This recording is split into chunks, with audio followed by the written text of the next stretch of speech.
Kemudian masuk kaidah tanwin yang ketiga, yakni adalah dhammatain. Dhammatain ini ditandai dengan adanya dhammah atau seperti waw kecil, kemudian ditambahin ada sedikit topi di atasnya. Inilah disebut dengan dhammatain. Dan dhammatain ini rumusnya adalah U ditambah N. Dhammah ditambah N. Jadi un. Nah, saya praktekkan yang seperti ini. Ini an, ini un. Nah, unnya di sini bentuknya seperti huruf waw. Ingat, kita fokusnya bukan pada huruf ininya. Ini ibaratnya adalah inang. Huruf aslinya adalah yang kecil ini. Ini namanya hamzah. Nah, an, un. Ban, bun. Tan, tun. San, sun. Jan, jun. Han, hun. Khon, khun. Dan, dun. Zan, zun. Ron, run. Zan, zun. San, sun. Shan, shun. Son, sun. Gon, gun. Kon, kun. Gon, gun. An, un. Gon, gun. Fan, fun. Kon, un. Kan, kun. Lan, lun. Man, mun. Nan, nun. Wan, wun. Han, hun. Yan, yun. Nah, seperti itu. Itu untuk kaidahnya. Sekarang kita masuk ke latihan. Kita coba di dalam latihan. Nanti silahkan dilatih di rumah. Dipersiapkan yang mau talaqi untuk kaidah tanwin ini. Silahkan ya, nanti dipersiapkan.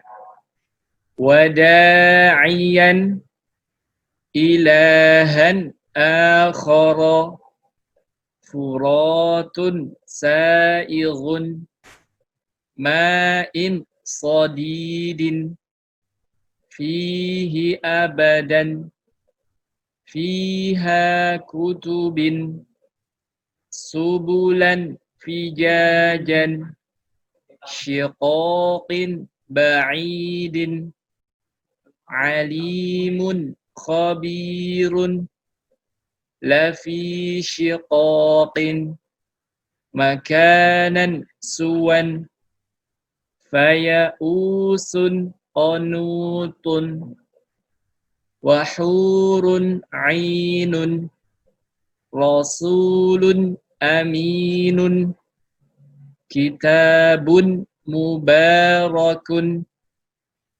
bishihabin qabasin rusuli huzuwan ata'an hisaban karimin aminin wa amalan salihan ajuzun aqimun athathan hadithan kunuzin muta'in samawatin tibaqan. Nah, baik seperti itu.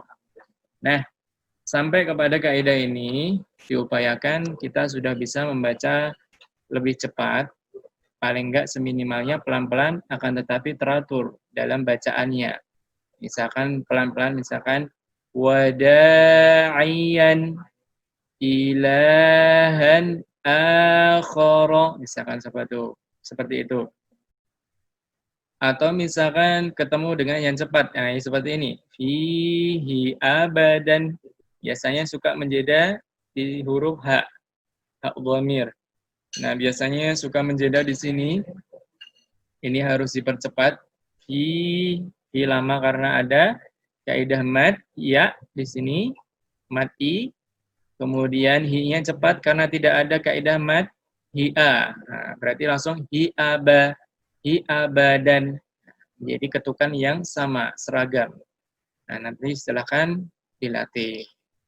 Tetap nanti perhatiannya adalah ketika kita melalui satu halaman, itu bisa dilalui dengan sempurna. Kalau belum sempurna, hendaknya dilatih terus sampai tidak ada kesalahan ya di salah satu tempat. Nah, sehingga nanti tidak menjadikan terdapat PR ketika sudah melewati, ketika sudah memasuki di level selanjutnya, seperti itu. Dan inilah Dhomatain ini menjadi level terakhir daripada buku 1. Jadi di buku 1 kita mempelajari tentang kaidah huruf hijaiyah yang pertama, kapan dibaca berharokat fathah, kapan kasroh, kapan dhammah. Jadi contohnya adalah A misalkan, A, kapan I, kapan U, dan seperti itu. Kemudian setelah kita belajar tentang kaidah huruf hijaiyah, kaidah harokat, maka melanjutkan kepada kaidah mad yang biasanya sering terjadi kesalahan, yakni adalah panjang pendek. Dan perlu kita ketahui bahwasanya panjang pendek itu berpengaruh kepada makna daripada kata yang kita baca. Kalau kita salah membaca panjangnya, salah juga, artinya berubah juga maknanya. Itu disebut dengan lahan jali atau kesalahan fatal, kesalahan fatal, sehingga merubah tata bahasa. Dan itu tidak diperkenankan untuk kita. Sehingga harus dipelajari dengan sungguh-sungguh untuk kaidah mad.